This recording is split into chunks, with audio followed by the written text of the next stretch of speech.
इंतहाई दुखी दिल के साथ, तकलीफ के साथ प्रोग्राम का आगाज़ कर रहे हैं। रोज़ाना की बुनियाद पर पाकिस्तान लाशें उठा रहा है, रोज़ाना की बुनियाद पर अमवात बर्दाश्त कर रहा है, क्योंकि कोरोना वायरस का अटैक है और ये बेकाबू हो चुका है पाकिस्तान के अंदर। आज के दिन के सिर्फ आज ही के दिन से हम बात करें तो आज के दिन में 129 अमवात का अब तक की जो इत्तलात हैं उसके मुताबिक इजाफा हो चुका है। 5428 नए केसेस रिपोर्ट हो चुके हैं पूरे पाकिस्तान में।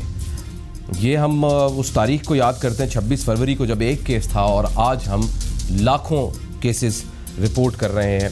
मजमूई तौर पर लाखों केसेस हो चुके हैं, 1.5 लाख से ज़्यादा तादाद हो चुकी है। टेलीविजन स्क्रीन पर मैं आपको एग्जैक्ट इसके फिगर्स बता रहा हूँ। अब तक जो केसेस बढ़ चुके हैं, ये बताया जा रहा है, वफाकी वज़ीर ये खदशा भी जाहिर कर चुके हैं कि इस महीने के आखिर तक केसेस की तादाद 3 लाख, जबकि जुलाई के आखिर तक 10 से 12 लाख तक हो सकती है। खुदा खैर करे, खुदा खैर करे। हम इसके मुतहम्मिल नहीं हो सकते हैं, हमारे पास इसकी कैपेसिटी नहीं है। हमें अपना भी ख्याल करना है, लेकिन हमारे पास एक वाहिद सहारा अपने रब से दुआ करने का है। आप हिंदू हैं, आप क्रिश्चियन हैं, आप बौद्ध मत हैं, जैन मत हैं, लेकिन आप पाकिस्तानी हैं। मुसलमान अपने अल्लाह से दुआ कीजिए, अपने अपने भगवान से दुआ कीजिए, रब से दुआ कीजिए, क्योंकि रब तो एक ही है। क्योंकि दुआ हमारा बहुत कुछ टाल सकती है, हमारी इल्तिजाएं बहुत कुछ टाल सकती है, लेकिन हालात हमारे खासे तशवीशनाक सूरत हाल इख्तियार कर चुके हैं।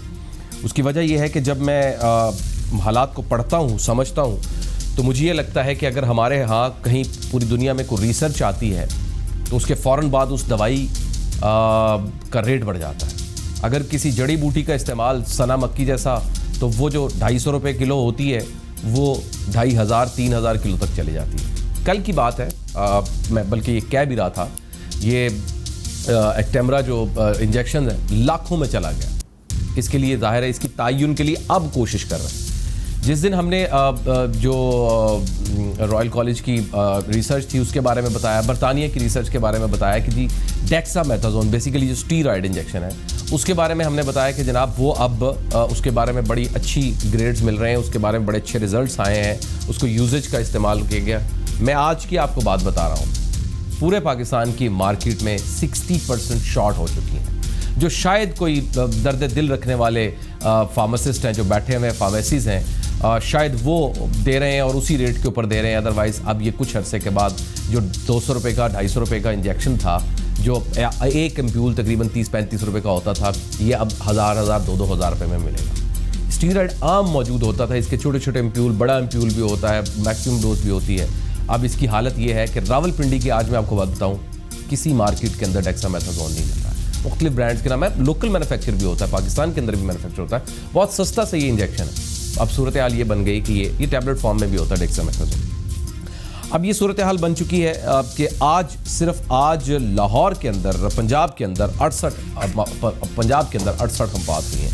ये तारीख की बुलंद तरीन सतह जिसको हम रिपोर्ट कर रहे हैं। 129 अमवात का इजाफा भी हो चुका है। पंजाब में 2361 नए केसेस हैं, 68 अमवात हो चुकी हैं। अमवात जो है अब 1149 सिर्फ पंजाब में हो चुकी हैं। इसी तरह सिंध में 2115 नए केसेस आए हैं, 30 अफराद मजीद जहाँ बहक हो चुके हैं, 916 उनकी तादाद हो चुकी है। इस्लामाबाद में 385 नए केसेस आए हैं, 7 अमवात भी रिपोर्ट हो चुकी हैं, 83 से बढ़कर 90 अमवात हो चुकी हैं 24 घंटों में जो रिपोर्ट हुआ है। खैबर पख्तूनख्वा में 506 नए केसेस आए हैं, 19,613 की तादाद हो चुकी है, 755 अमवात हो चुकी हैं। गिलगित बल्तिस्तान में 21 मजीद अफराद मुतासर हुए हैं। आज़ाद कश्मीर में भी 24 घंटों में 40 नए केसेस आए हैं, 663 से 703 तादाद हो चुकी। जो सेहतमंद अफराद हैं वो 24 घंटों में 2047 हो चुके हैं। तो जो पहले तादाद थी 56,392 थी, अब 58,437 हो चुकी है। ये 1,16,000 पेशेंट का मसीहा बन सकते हैं अगर ये अपना प्लाज्मा डोनेट कर दें। ये दो अफराद को प्लाज्मा डोनेट कर सकते हैं, 2 दफ़ा प्लाज्मा डोनेट कर सकते हैं और 2 अफराद की जान बच सकती है।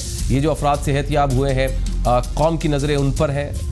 जो अफराद तड़प रहे हैं, बीमार हैं, जिनका कसूर भी कोई नहीं है, वायरस आया, उनको अटैक कर गया, उनकी जानें आप बचा सकते हैं। तो आगे बढ़िए और प्लाज्मा डोनेट कीजिए। मजमूई सूरत हाल ये है कि जो मुसद्दिका केसेस हैं 1,57,381, अमवात 3,029, सेहतयाब 58,437 और जो एक्टिव केसेस है इस वक्त 95,915 जो इस वक्त मौजूद है जिनको अभी भी कोरोना वायरस है। दवाइयों की बात करते हैं, वैक्सीन की बात करते हैं, हम किस प्रोग्रेस तक पहुंचे। ये भी पता चला है कि चंद दिनों के बाद कोई खुशखबरी आने वाली है और उसमें पता चल जाएगा हमें कि कोई वैक्सीन तैयार होने के मराहिल में इंसानों पर उसकी अब तरकीब शुरू कर दी जाएगी, उसका इस्तेमाल शुरू कर दिया जाएगा ट्रायल बेसिस के ऊपर। बरतानिया में ये सब कुछ हो रहा है। बरतानिया की रिसर्च के मुताबिक डेक्सामेथासोन बहुत ज़्यादा इफेक्टिव है। तो आइए ज़रा इसके ऊपर बात करते हैं। प्रोफेसर डॉक्टर अहमद बिलाल वक़ार साहब जो कि पैथोलॉजिस्ट हैं, हमारे प्रोग्राम में रेगुलर आ रहे हैं और हमें मुख्तलिफ मशवरे भी दे रहे हैं और समझा भी रहे हैं। सर आपका बहुत बहुत शुक्रिया सर, आप हमेशा हमारे लिए वक्त निकालते हैं। सर अब जो सिचुएशन हुई है, अब हम सिलेक्टेड लॉकडाउन की तरफ भी गए हैं, लेकिन हमने इसके ऊपर काफ़ी डिटेल में बात भी की कि जब तक हम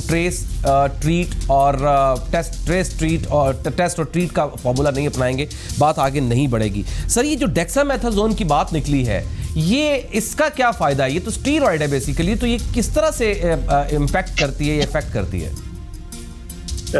thank you Murtaza sir. Dexamethasone जी अभी रिसेंटली 2 दिन पहले अनाउंस किया है और अप्रूव किया गया है इस ड्रग को। ये पहले भी इस्तेमाल होती थी, मुख्तलिफ और बीमारियां हैं जिसमें ये हमारे पास इस्तेमाल होती थी, लाइफ सेविंग ड्रग्स में आती है। Non steroidal anti inflammatory drug है।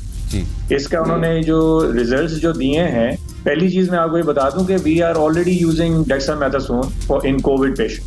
ये ऐसी कोई चीज नहीं, हमने मतलब ये ऑलरेडी इस्तेमाल हो रही थी, लेकिन अब जो रिजल्ट्स आए हैं जो ऑक्सफोर्ड ने बरतानिया से जो हमारे पास आए हैं, उसने ये साबित किया है उन रिजल्ट्स अपने ट्रायल करने के बाद कि जो वेंटिलेटर पे पेशेंट हैं उनमें ये हर 3 में से 1 मरीज को बचा रही है मरने से, और ऑक्सीजन पे जो पेशेंट हैं, जो वेंटिलेटर से पहले पेशेंट ऑक्सीजन पे चला जाता है, तो उसमें हर 5 मरीज जो मरने थे उनमें से 1 को बचा रही। तो ये इसके रेट्स हैं जो कि मेरे ख्याल में बहुत अच्छी वो है, खुशाइंद बात है।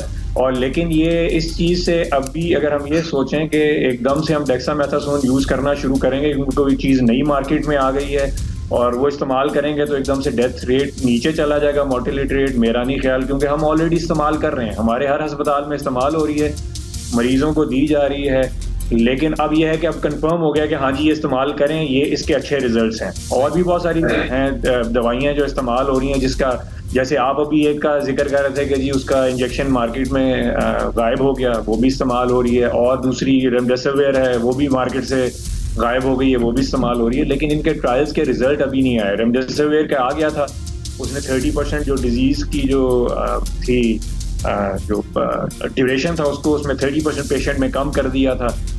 उसकी वजह से उसका भी वो मार्केट से भी गायब हो गई, लेकिन वो मरीजों में इस्तेमाल हो रही है। इसी तरह भी आगे कुछ अर्से के बाद आपके पास और रिजल्ट्स आ जाएंगे मुख्तलिफ और दवाइयों के जो इस्तेमाल हो रही है। ऑक्सफोर्ड में शायद वैक्सीन की भी कोई और इंफॉर्मेशन आ रही है कि चंद दिनों के बाद वहां से भी कुछ कोई ट्रायल बेसिस के ऊपर वैक्सीन तैयार करके इस्तेमाल की जाएगी और उसको बहुत सस्ता भी इस्तेमाल, RNA के नाम से, शायद इस नाम से कोई वैक्सीन भी बन रही है। मुर्तज़ा ये हम पहले भी डिस्कस कर चुके हैं। जो सबसे आगे है ना इस टाइम पे कंपनी जो कि वैक्सीन के उसमें है, दैट इज मॉडर्ना है, अमेरिकन। वो कर रहे हैं। ये मैंने पहले भी आपके प्रोग्राम के उससे कई दफ़ा मैं डिस्कस कर चुका हूँ कि जी ये है मैसेंजर RNA बेस्ड वैक्सीन है, मैसेंजर RNA 1273 इसका नाम है। ठीक है। ये बनाई गई थी, ये कैंडिडेट था जो कि सार्स जो 1 जो आया था 2002 में, जी उसमें बनाई गई थी उसके अगेंस्ट। लेकिन वो हम पहले ही कंट्रोल कर गए चूंकि, तो हमने उसकी कोई वैक्सीन नहीं बनी। तो ये बहुत सारे कैंडिडेट्स थे। ये जो है मैसेंजर RNA, इसकी जो वायरस है इसके स्पाइक प्रोटीन के अगेंस्ट है। स्पाइक प्रोटीन उसकी SARS-1 की, और ये जो हमारा अभी COVID-19 चल रहा है SARS-2 जिसे हम कहते हैं, इनकी स्पाइक प्रोटीन की होमोलॉजी चूंकि ज्यादा है, तो उन्होंने उस कैंडिडेट को निकाला कि जी हम इसका ट्रायल करते हैं। वो फेज 2 ट्रायल है, ह्यूमंस जो स्टडीज होती हैं जिसमें आप पहला फेज 1 करते हैं, फेज 1 के अच्छे रिजल्ट्स आए, आप फेज 2 में फेज 2 ट्रायल हो रहा है जो कि ज्यादा जिसमें मरीज होते हैं और उसमें प्रॉपरली उसको लगाने के बाद देखा जाता है कि जी क्या उसमें एंटीबॉडीज बन रही हैं, कोई साइड इफेक्ट्स तो नहीं आ रहे, ये सारा कुछ चेक किया जाता है। तो वो फेज 2 में है। चाइना की 2 वैक्सीन हैं, लेकिन चाइना में जो भी चीज़ होती है ना, उसके जब रिजल्ट्स आते हैं तो वो पब्लिश ही होते हैं, उससे पहले कोई चीज़ आप तक पहुंचती ही नहीं। तो उधर की 2 वैक्सीन हैं जो वहाँ पे ह्यूमन ट्रायल्स में, जिसमें से एक तो हमारे जो हैं health minister, federal health minister, उन्होंने जिक्र भी किया था कि उन्होंने पाकिस्तान से मदद मांगी है, क्योंकि चाइना में पेशेंट नहीं था, खत्म हो गया था, तो उन्होंने पाकिस्तान में उन्होंने एक golden handshake sort of MOU sign किया था कि जी यहाँ पे NIH के through, national institute of health Islamabad जो है, उसके थ्रू उन्होंने साइन किया था कि जी हमें पेशेंट में ट्रायल करने दिया जाए। तो वो भी फेज ह्यूमन ट्रायल्स में एंटर हो गए हैं। अब ऑक्सफोर्ड वाले जो हैं वो फेज 1 जो ह्यूमन ट्रायल्स है उसमें एंटर होने जा रहे हैं। उन्होंने इनरोल किया था, फेज 1 ट्रायल करेंगे और फेज 2 हो सकता है फेज 1 और 2 को कंबाइन करके करें, लेकिन अभी पीछे हैं इन 2 उससे, मॉडर्ना से और चाइनीज वैक्सीन।